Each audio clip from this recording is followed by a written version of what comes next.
Britain didn't just refuse Camilla a crown, it gave her a name to wear instead. 15 names, not whispered, recorded, printed, confirmed by a BBC inquiry. The country said them out loud, one by one, for 30 years. Then it crowned her queen, and kept calling her the old names anyway. Every name the palace tried to bury came back the moment Camilla put on the crown. She already knows. The rehabilitation campaign ran for 30 years and cost a fortune. It didn't work. We're going through all 15. Name 15 is the one nobody can take back. It is also the one history already wrote down.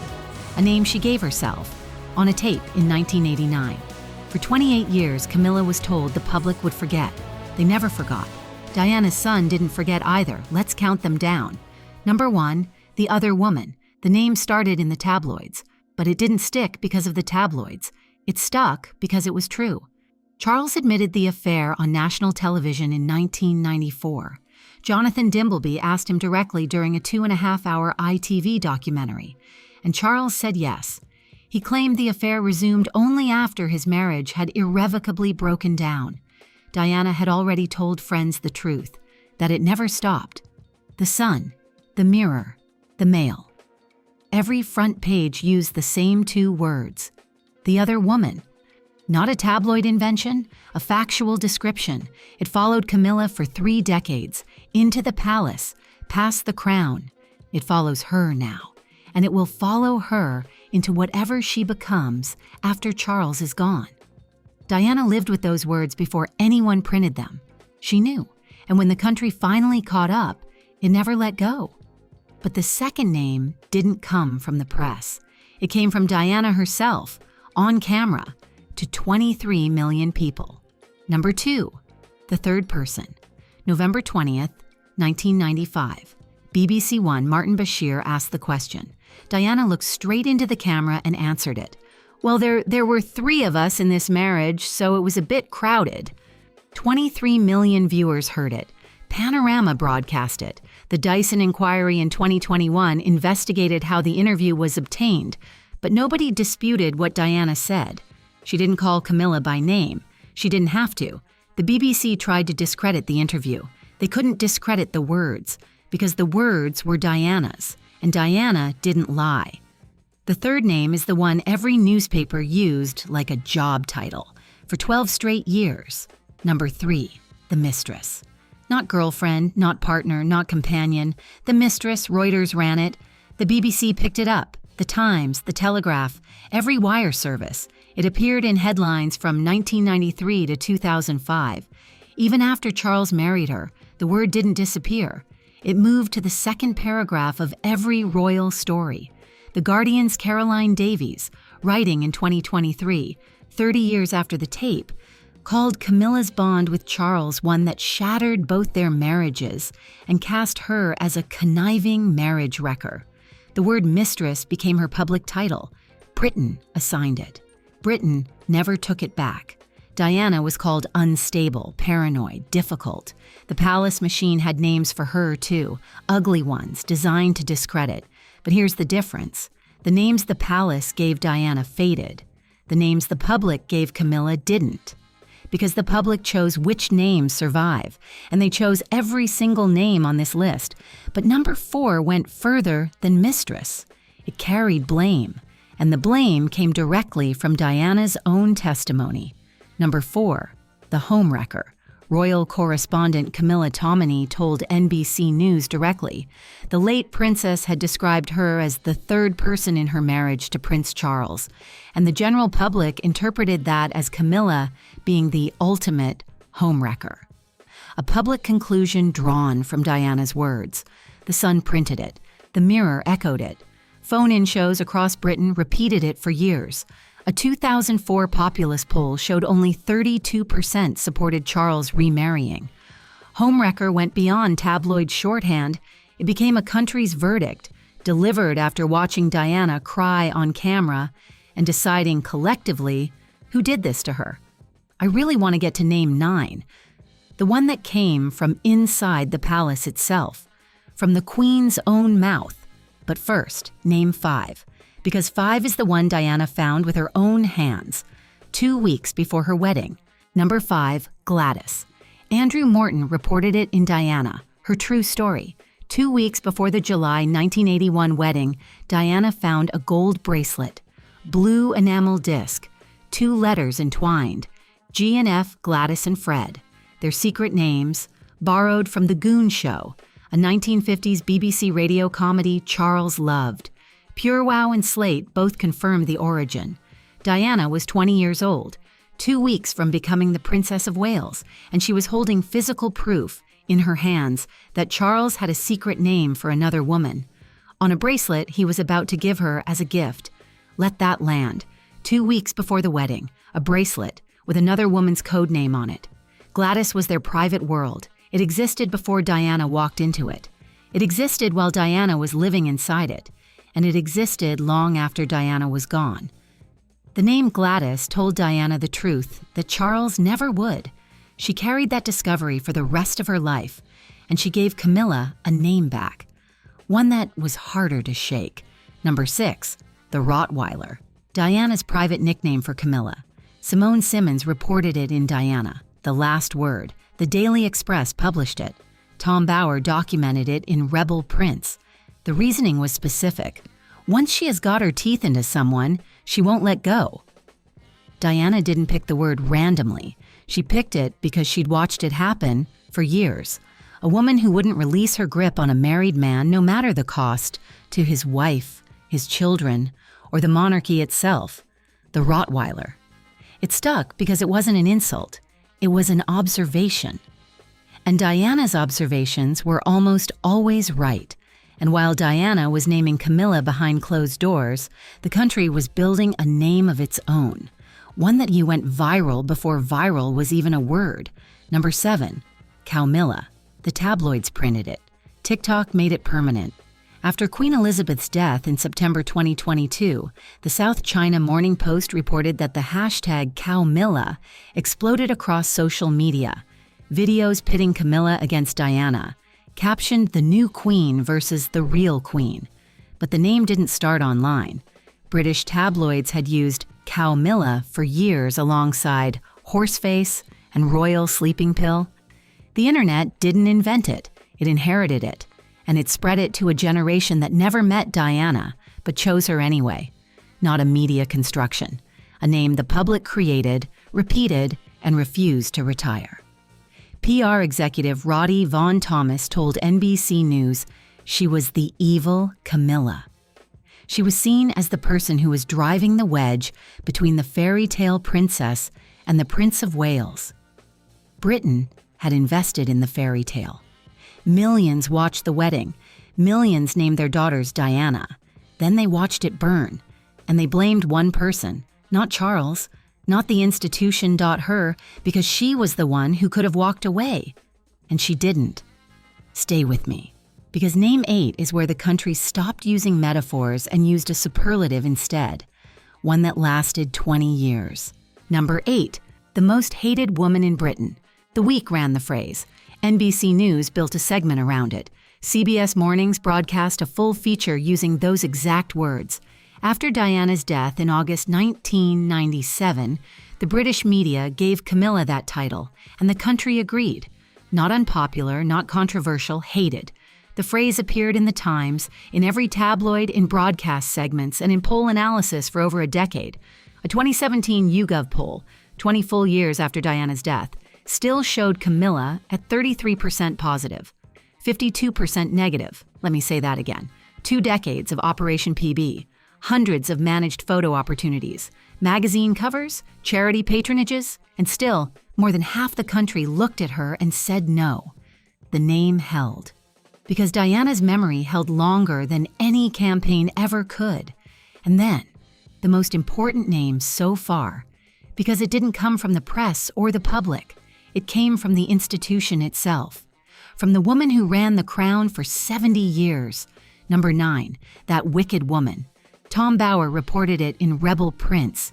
E! News, Marie Claire, Fox News, and People magazine all picked it up. Summer 1998, Balmoral Castle. 1 year after Diana's death, Charles asked his mother to accept Camilla.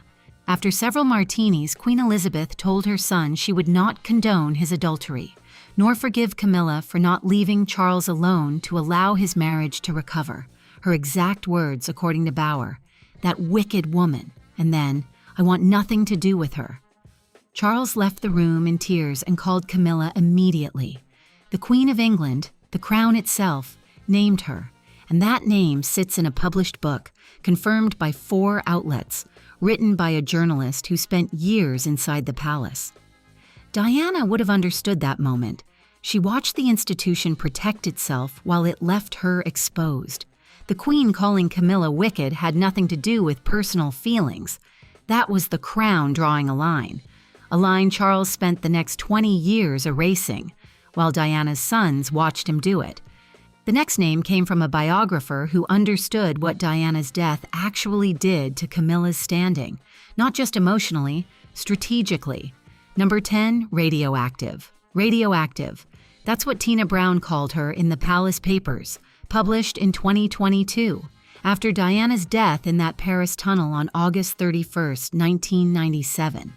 With Diana being canonized by the public, the other woman who had caused her so much pain had become radioactive. Think about that word. Radioactive. It goes past hated, past despised. It means everything she touches, she contaminates. Nobody could stand near her without consequence. Charles's approval ratings cratered. Any public figure photographed with Camilla faced backlash. Newsweek covered Brown's account. The word captured something no other name had. Camilla had gone past disliked. She'd become dangerous to stand near, because Diana's death turned Camilla from a villain into proof of a crime the country would never forgive. And the palace knew it. So they built something to fix her. They gave it a code name, and the code name was her. Number 11, Operation PB. Tina Brown laid it out in the Palace Papers. Christopher Anderson backed it up in The King. The Life of Charles III. Newsweek ran both accounts, and after Diana's death, Charles's deputy private secretary, Mark Bolland, built a calculated campaign to rehabilitate Camilla's public image. The code name, Operation PB. Parker Bowles. Between 1997 and Bolland's departure in 2002, the operation moved Camilla from radioactive to tolerable. Carefully managed first appearances, a choreographed outing at the Ritz in January 1999, strategic documentaries with controlled access, magazine profiles in sympathetic outlets. The palace turned a human being into a communications objective, and they named the project after her initials. She wasn't Camilla anymore. She was a problem with a code name, a budget, and a deadline. Think about what that tells you. Diana never needed a project name. Diana never needed a strategy deck or a choreographed Ritz appearance. She showed up at a hospital ward in a cotton dress, held a dying man's hand, and the world followed her home. Camilla needed an entire operation, funded by the crown, just to get the country to tolerate her standing next to Charles. But Operation PB had a ceiling, and that ceiling had a name too. Number 12, Princess Consort. When Charles married Camilla in April 2005, Clarence House announced she would be known as Princess Consort, not Queen, when Charles became king. Christopher Anderson told Newsweek he promised he would never make Camilla queen. The name was a surrender, a lesser title, built to avoid putting Queen and Camilla in the same sentence. A 2005 YouGov poll showed only 7% thought she should be queen. 7%. Princess Consort told you everything. The country's verdict was so clear that the palace had no choice but to build the answer into the name itself. For 17 years, that admission held. Diana never needed a lesser title. The country gave her everything voluntarily, and the country's refusal to give Camilla the same is the answer to a question nobody needs to ask. The 13th name didn't come from Britain. A 20-year-old girl gave it, walking down the aisle, looking for one face. Number 13, the woman in the pale gray dress. Diana told Andrew Morton in 1991, "Walking down the aisle, I spotted Camilla, pale gray, veiled pillbox hat, saw it all." Those words appeared in Diana. her true story, the biggest wedding the world had ever seen. 750 million people watching on television, and the bride, 20 years old, walking toward what she thought was her future, wasn't looking at the groom. She was scanning the pews, looking for one face, and she found it. Camilla was sitting there, in pale gray, at the wedding of the man she wouldn't release. Diana saw her, remembered the color of her dress, the style of her hat, the veil, every detail, because you don't forget the face of the woman who's already taken what's supposed to be yours. And Diana never did. 2 names left. The first took 17 years of lobbying. The last took 6 minutes on a tape. Number 14, Queen Camilla, February 2022. Queen Elizabeth issued a statement on the 70th anniversary of her accession. It is my sincere wish that Camilla will be known as Queen Consort. The promise of Princess Consort, broken. Christopher Anderson told Newsweek Charles had lobbied Queen Elizabeth for 17 years. The Queen resisted not because she disliked Camilla, she'd kind of warmed up to her, but because she knew the vast majority of people in the country would find it distasteful. YouGov's 2022 polling, Camilla at 44%, the late Queen at 73%, Kate at 66%, William at 65%, Britain crowned her Queen Camilla. But Britain didn't choose that name. Charles did. And the polling gap between her number and Diana's family tells you the country's real verdict. They accepted it. They didn't embrace it. And everybody in that palace knows the difference, including Camilla. Number 15, No More Waiting, the name she gave herself, on a tape in 1989. Number 15, Camillagate, December 17, 1989. A 6-minute phone call between Charles and Camilla, both married to other people, recorded by an amateur radio operator, published by the Sunday Mirror and the People newspaper in January 1993. 1 month after Charles and Diana's separation was announced in the House of Commons. The press called it Camillagate. Wikipedia titles it Tampongate. Both names carry her. She was on that tape. She laughed. She flirted. She said, "I can't bear a Sunday night without you," while Diana was at home with 2 small boys. Time magazine ran features on it. Entertainment Tonight replayed the audio.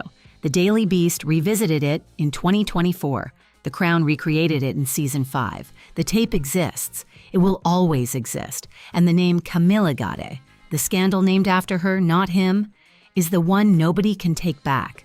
Not Charles, not the palace, not 30 years of Operation PB, not a crown, not a title.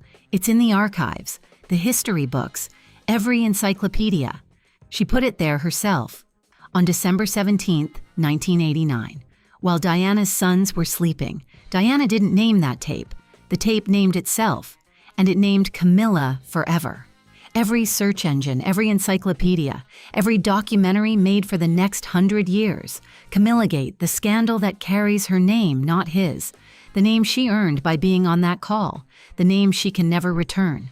Diana won. Not by naming Camilla, though she did that too. The Rottweiler, the third person, the woman in the pale gray dress. Those were hers. But every name on this list traces back to what was done to her. The other woman. That name only exists because Diana's marriage was stolen. The country loved Diana first. That's why it called Camilla the most hated woman in Britain. Operation PB only happened because Diana's death made Camilla too toxic to stand near. The country refused to call her queen, so Princess Consort was born. And Camillagate? That's a tape from 1989 that proved everything Diana would say on camera 6 years later. 15 names. Not one has expired. Not one ever will. Because Diana's memory doesn't fade. It compounds. Those were the 15 names Britain gave Camilla, recorded on tape, printed in tabloids, broadcast on the BBC, spoken by the Queen herself, and published in biographies that will outlive every person in this story. But there's something happening right now that suggests Camilla isn't just losing the name battle. She's losing something much bigger, and it's happening faster than the palace expected. The names were always going to follow her, but what's coming next is the thing she actually can't survive. If you want to understand why, the The video is called "Camilla is Finally Getting What She Deserves," and it's right here,